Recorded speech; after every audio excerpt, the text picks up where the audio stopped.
ప్రభుత్వం అధికారంలోకి వచ్చిన తర్వాత రైతుల్ని, రైతు సంక్షేమాన్ని ఏం పట్టించుకోకుండా అలాగే సూపర్ 6 అంటూ హామీలు ఇచ్చి వాటిని నెరవేర్చకుండా వెన్నుపోటు పొడుస్తుంది కూటమి ప్రభుత్వం అనేది వైసీపీ నాయకులు చేస్తున్న ఆరోపణ. ఇందులో వాస్తవాలు ఎంత ఉన్నాయనుకోవచ్చు అంటారు? మొత్తం అవాస్తవాలే. కళ్ళు లేని కబోదులు వాళ్ళు. కూటమి ప్రభుత్వం వచ్చినాక రైతులకు ఏం జరిగిందనేది వాళ్ళు అంటున్నారు కదా, జరగలేదని. జరిగిందనేది మేము చెప్తా ఉన్నాం. ఫస్ట్ ఇరిగేషన్ వ్యవస్థ తీసుకుందాం. గత 2 సంవత్సరాలు పూర్తి చేసుకుంది కూటమి ప్రభుత్వం. 2 సంవత్సరాల్లో ఇరిగేషన్ వ్యవస్థ ఏం జరిగిందనేది మెయిన్ ఇంపార్టెంట్ తీసుకోండి. మరి కూటమి ప్రభుత్వం చంద్రబాబు గారు ముఖ్యమంత్రిగా, రామానాయుడు ఇరిగేషన్ మంత్రిగా వచ్చారు. 2 సంవత్సరాల్లో ఒకేసారి నీటి సంఘాల ఎన్నికలు జరిపి నీటి సంఘాల అధ్యక్షులను ఏర్పాటు చేసి ప్రతి నియోజకవర్గానికి ఇరిగేషన్ వ్యవస్థ మీద 3 కోట్ల రూపాయలు ఒక్కొక్క నియోజకవర్గానికి ఇరిగేషన్ వ్యవస్థలో కేటాయించడం జరిగింది. మరి అన్ని కాలువలు కూడా రిపేర్ చేసి రైతుకి మొక్కజొన్నకి 4 తళ్ళు నీళ్ళు, మిరపతోటలకి 5 నుంచి 7 తళ్ళు దాకా నీళ్ళు ఇవ్వటం జరిగింది. మిరగాయలు 20 నుంచి 30 క్వింటాలు, 35 క్వింటాలు అయినాయి. 40 క్వింటాల నుంచి 45 క్వింటాలు మొక్కజొన్నలు రైతులు పండించి ఆనందంగా ఉండటం జరిగింది. అలాగే మరి మాగాణి వచ్చేతలకి మరి 30 బస్తాలకు తక్కువ కాకుండా దిగుబడి అయ్యింది. మరి కల్లాల్లోనే రైతుల దగ్గర మార్కెట్ల ద్వారాగా కొని వారం రోజుల్లో అకౌంట్లోకి డబ్బులు వేయటం జరిగింది కూటమి ప్రభుత్వం. మరి రైతులందరూ పూర్తి హ్యాపీగా ఉన్నారు. అలాగే మరి మొక్కజొన్న కూడా ఈరోజు 2200 నుంచి 2300 రూపాయలు కొనుగోలు చేయటం జరుగుతూ ఉంది. మరి అలాగే శనగలు పండితే 5800 రూపాయల లెక్కన గవర్నమెంట్ మార్కెట్ ద్వారాగా కొని మరి ఎర్రశనగల రైతులను కూడా కాపాడుకోవడం జరిగింది కూటమి గవర్నమెంట్. 15 రోజుల్లోనే అకౌంట్లో డబ్బులు వేయటం కూడా జరిగింది. అలాగే గత సంవత్సరం నల్లబర్లి వేయొద్దని చెప్పిన కొంతమంది రైతులు ఆశాజీవులు కాబట్టి నల్లబర్లి వేస్తే సుమారుగా 160 కోట్ల రూపాయలతోటి రాష్ట్ర గవర్నమెంట్ రైతుల దగ్గర నుంచి పొగాకు కొనుగోలు చేసి ఈరోజు కూడా అది గోడౌన్స్లోనే ఉంది. మరి రైతుల అకౌంట్లో నెల రోజుల్లోనే డబ్బులు కొట్టడం కూడా జరిగింది. రైతులకి చాలా ఆశ్చర్యంగా ఈ కూటమి గవర్నమెంట్ పనిచేస్తుంది అనడానికి ఇంతకనే నిదర్శనం ఏం కావాలి? వెన్నుపోటు పొడుస్తుంది. 20,000 ఇస్తానని చెప్పి ఒక్క సంవత్సరమే ఇచ్చింది. ఇంకో 20,000 ప్రజలకు ఇవ్వకుండా, రైతులకు ఇవ్వకుండా మోసం చేసింది. అలాగే మహిళలకు ఇస్తా అన్న 1,500 ఇవ్వకుండా మోసం చేస్తుంది. ఇవన్నీ ఇచ్చిన హామీలు నెరవేర్చకుండా మోసం చేస్తుంది కూటమి ప్రభుత్వం అంటున్నారు కదా. మరి ఎక్కడా పడవలా రైతులకి ట్రిప్పుకి 7,000 కాడికి 3 ట్రిప్పుల మీద 20,000 పడతాయి. నిన్న మరి సెంట్రల్ గవర్నమెంటే కానీ స్టేట్ గవర్నమెంట్ది 7,000 రూపాయలు ప్రతి రైతుకు పడ్డాయి. ఇంకా 2 కిస్తీలు పడతాయి.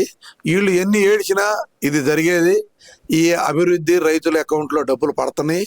అలాగే ఎంతమంది పిల్లలు ఉంటే అంతమంది పిల్లలకి పిల్లాడికి 13,000 కాడికి పోయిన సంవత్సరం పడ్డాయి. మళ్ళీ వారం రోజుల్లో మళ్ళీ అకౌంట్లో పడబోతున్నాయి. ప్రతి పిల్లవాడికి పుస్తకాలు కొనుక్కోవడానికి కానీ అన్నిటికీ కూడా అకౌంట్లో డబ్బులు ఫీజులు కట్టడానికి పడతాయి. ఎక్కడ కూడా లేదు. మరి గ్యాస్ సూపర్ 6లో భాగంగా గ్యాస్ సిలిండర్లు ఇవ్వటం, ఆ అమౌంట్ అకౌంట్లో పడింది. మరి ఇది అబోధ కల్పన. వాళ్ళు కళ్ళు లేని కబోదులు కాబట్టి వాళ్ళు అలా మాట్లాడుతున్నారు. కూటమి విజయాలు ప్రతి ఒక్కరికి తెలుసు. ఉదయం 7 గంటలకల్లా 4,000 రూపాయలు 7 గంటలకల్లా ముసలమ్మ దగ్గరికి వెళ్ళి నిద్ర లేపి గవర్నమెంట్ సెక్రటరీలో నిద్ర లేపి 4,000 రూపాయలు వాళ్ళకి చేతికి అందించడం జరుగుతూ ఉంది. ఒకప్పుడు తల్లిదండ్రులు ముసలాళ్ళని చూడటానికి చాలా ఇబ్బందులు పడేవాళ్ళు. ఈరోజు ముసలాళ్ళ దగ్గరికి వెళ్ళి నీకు నిన్న 4,000 వచ్చినాయి, 3,000 రూపాయలు నువ్వు వాడుకో, కొత్తగా ఇచ్చిన 1,000 రూపాయలు చంద్రబాబు ఇచ్చింది మాత్రం నా ఖర్చులకు డబ్బులు ఇవ్వని తీసుకుంటున్నారు. వైసీపీ వాళ్ళే చెబుతున్నారు ఈ మాట. 3,000 రూపాయలు పాతవి నువ్వు వాడుకో అమ్మమ్మ, రూపాయలు మాత్రం నేను బాబు పెంచాడు కదా, ఆ 1000 మా ఖర్చులకు డబ్బులు ఇవ్వమని ముసలాళ్ళ దగ్గర నుంచి ఇంట్లో కోడళ్ళు కొడుకులు తీసుకుంటున్న సందర్భం ఇది కూటమి గవర్నమెంట్ వల్లే జరుగుతుంది. మీరు పోయి విచారించండి. సరే, ఇవన్నీ ఒక ఎత్తు అనుకుందాము. మరో పక్కన చూస్తే కనుక రాష్ట్రంలో రెడ్ బుక్ రాజ్యాంగం నడుస్తుంది. సామాన్య ప్రజలు కూడా రాష్ట్రంలో బతికే పరిస్థితి లేకుండా పోతుంది అంటున్నారు కదా, మరి దానికి ఏం చెప్తారు? అసలు రెడ్ బుక్ అనేది దుర్మార్గులకి, ల్యాండ్ మాఫియాకి, లిక్కర్ మాఫియాకి రెడ్ బుక్. గ్రామాల్లో ప్రజల రెడ్ బుక్ కాదు. ఏ మండలంలో అయినా సరే, ఏ వైసీపీ వాళ్ళైనా సరే వాళ్ళల్లో కొట్టి కేసులు రాసిన సందర్భం ఒకటి చూపించండి. తెలుగుదేశం కార్యకర్తలు పోయి వైసీపీ కార్యకర్తలను ఎక్కడన్నా కొట్టారా? ఎవరిదన్నా పెన్షన్ ఆపారా? ఎవరికన్నా పొలాలకు నీళ్ళు ఇవ్వకుండా ఆపారా? ఎవరిదన్నా పొగాకు రైతుల్ని అమ్మించాం, శనగలు అమ్మించాం. పార్టీ లేదు, కూటమి ప్రభుత్వానికి పార్టీ లేదు, రైతులే ముఖ్యం. రైతులకే సహాయం జరుగుతుంది తప్ప ఉంది. రెడ్ బుక్ ఏముంది? లిక్కర్ మాఫియాకి ఉంది. అది అట్లా వాళ్ళు చేసిన తప్పులకి వాళ్ళ మీద కేసులు, వాళ్ళు చేసిన నేరాలు అవి. కోటాను కోట్ల రూపాయలు కొల్లగొట్టారు రాష్ట్ర గవర్నమెంట్ డబ్బు. దానికి చట్ట ప్రకారం చట్టం తన పని తాను చేస్తుంది తప్ప రెడ్ బుక్ అనేది అది కాదు. దుర్మార్గులకి రెడ్ బుక్, రేపిస్టులకి రెడ్ బుక్, మరి గంజాయి మాఫియాకి రెడ్ బుక్ అంతే. లేదు, సామాన్యులను కూడా ప్రభుత్వం అండ చూసుకొని పోలీసులు చిత్రహింస చేస్తున్నారు, చంపేస్తున్నారు, కనపడకుండా చేస్తున్నారు అంటున్నారు కదా. మరి దుర్మార్గమైన ఆలోచన, దుర్మార్గులు చెప్పే మాటలు, వాళ్ళు గంజాయి తాగి అనే మీడియా ముందుకు వచ్చి చెప్పే గంజాయి బ్యాచ్ మాటలు ఎక్కడా లేదు. ఏ విలేజ్లో ఈరోజు పత్తిపాడు నియోజకవర్గం ఉంది, పలానా విలేజ్లో తెలుగుదేశం వాళ్ళు పలానా వైసీపీ వాళ్ళని కొట్టారు, కేసులు కట్టించారని చెప్పించమనండి. వైసీపీ లీడర్ల దగ్గర పోయి మీరు ఇంటర్వ్యూ తీసుకోండి. మరి వైసీపీ సానుభూతి పరుల్లో కూడా ఎక్కడా కూడా ఈ అభివృద్ధిలో కూటమి ప్రభుత్వం అన్యాయం ఎక్కడ చేయట్లా. ప్రజలందరూ ఒకటే. ఇప్పుడు జగన్మోహన్ రెడ్డి గారు అంటుంది ఏంటంటే కనుక 2029లో నేను అధికారంలోకి వస్తాను, నా ఫోటో మీ ఇంట్లో పెట్టుకునే విధంగా పరిపాలన చేస్తాను అంటున్నాడు కదా. మరి ఊళ్ళు గూళ్ళు ఖాళీ అయిపోతాయి, ఆస్తులు ధ్వంసం జరుగుతాయి, ఆస్తులు దోసుకుంటాడు, లిక్కర్ దోసుకుంటాడు. పెద్ద మాఫియా, అతను మాఫియా కదా, మాఫియా లీడరు. గొడ్డల పార్టీ ఎవడు బతికే పని లేదు. సామాన్యమైన మానవుడు బజారుని తిరిగే పరిస్థితి కూడా ఉండదు. మొత్తం గంజాయి తోటి రాష్ట్రాన్ని నింపుతాడు, షీపు లిక్కర్ తోటి డైరెక్ట్గా తీసుకొచ్చి వాళ్ళలో పెడతాడు. అతను వస్తే అరాచకం ఎలా ఉంటుందంటే ఏ దేశంలో కూడా ఇలాంటి అరాచకం ఇంకా చూడం. ఇప్పుడు అర్థమైంది. గుండెలు పిండాడు, దొంగ సారాయి తోటి గుండెలకు తూట్లు పడేట్టుగా చేసి కొన్ని వేల మంది ఆ షీపు లిక్కర్ దాకి చచ్చిపోయారు, గంజాయి దాకి చచ్చిపోయారు. రేపు జగన్మోహన్ రెడ్డి వస్తే ప్రజలందరికీ చెప్తున్నా, బజార్లో ఏ ఆడకూతురు కూడా బంగారం కొలిచేసుకొని బజారును వీళ్ళే పరిస్థితి ఉండదు.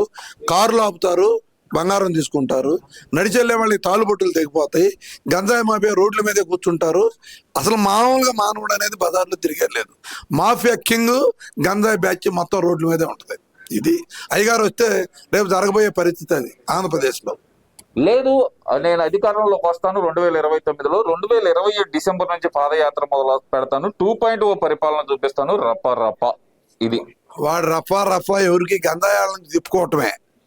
గంజాయి బ్యాచ్ రోడ్ల మీదకి తీసుకొచ్చి నీ మీటింగ్లకు నువ్వు డబ్బులు పంపిస్తే, నీ ముందు పంపిస్తే తాగొచ్చి నీ మీటింగ్ కొత్తారు తప్ప నీ రపరపలు ఇక్కడ ఉండవు. జనం అభివృద్ధికి వెళ్ళి చూస్తున్నారు, ప్రజలందరూ చూస్తూ ఉన్నారు, ఈ రపరపకు భయపడుతున్నారు.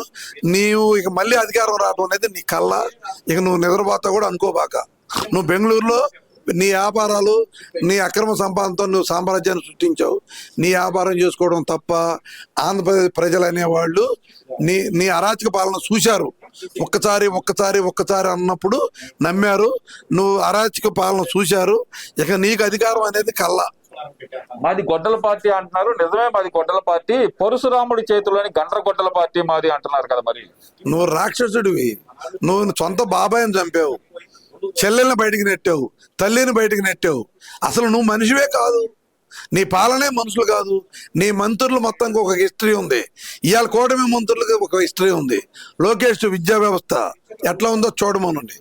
మరి బియ్యం ఎలా ఉంది, మరి అలాగే ఇరిగేషన్ మీద రామానాయుడు ఎలా ఉందో చూడండి. నువ్వు మాఫియా కింగ్వి, నీ మినిస్టర్లు మాఫియా. నువ్వు చెబితే సరిపోద్దా? నువ్వు అధికారంలోకి రాలేవు, జనం నిన్ను రానియరు కూడా. అది ఈ వీడియో నచ్చితే లైక్ చేయండి. అలాగే మా ఛానల్ ని ఫస్ట్ టైం కనుక చూస్తున్నట్టయితే ఇప్పుడే సబ్స్క్రైబ్ చేసుకుని పక్కనే ఉన్న గంట సింబల్ ని యాక్టివేట్ చేసుకోండి. అప్పుడే మేము పెట్టే ప్రతి వీడియో మీకు నోటిఫికేషన్ గా వస్తుంది. అలాగే ఈ వీడియో పూర్తిగా చూసినందుకు ధన్యవాదాలు.